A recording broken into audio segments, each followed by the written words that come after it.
Nooit meer Faschisme! Doe niet! Nu niet! Nooit meer Faschisme! Ein Land im Schock über den eigenen Rechtsruck.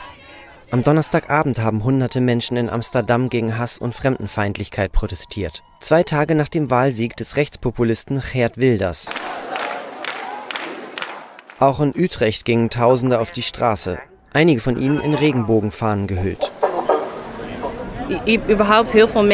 Viele Menschen in diesem Land sind aufgewacht und machen sich Sorgen, ob sie hier noch willkommen sind. Dies ist nicht das Land, in das ich mich verliebt habe. Das Land, das ich liebe, ist ein Land, in dem wir uns gegenseitig festhalten und zusammenleben. Geert Wilders hatte mit seiner rechtsnationalen Partei PVV am Mittwoch überraschend deutlich die Parlamentswahlen gewonnen und könnte nun eine Koalition mit den Konservativen anführen.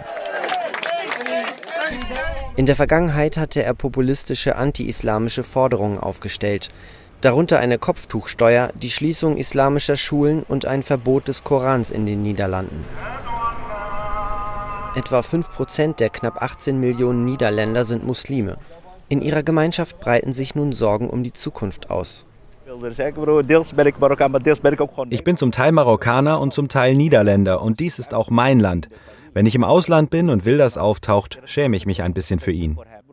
Wenn jemand so viel Hass verbreitet, Menschen als minderwertig abstempelt und sagt, dass wir sie loswerden, die Moscheen schließen und die Korane verbrennen sollen, und diese Person bekommt die meisten Stimmen, dann finde ich das beunruhigend. Doch die Religions- und Meinungsfreiheit ist in der niederländischen Verfassung verankert. Und Wilders radikale Aussagen hatten schon in der Vergangenheit juristische Konsequenzen. Unter anderem wurde er wegen Volksverhetzung und Diskriminierung angeklagt, wegen Beleidigungen von Marokkanern auch zu einer Geldstrafe verurteilt. Einzelne sind deshalb vorsichtig optimistisch. Ich habe keine Angst. Er ist allein nicht das Gesetz. Er wird mit anderen zusammenarbeiten müssen. Er braucht 75 Sitze plus 1. Er muss kooperieren, um Gesetze zu ändern. Es wird schon alles gut gehen. Die ersten Sondierungsgespräche laufen bereits an. Die Regierungsbildung könnte laut Medienberichten noch Monate dauern. Möglicherweise wird Wilders ihr allerdings gar nicht angehören.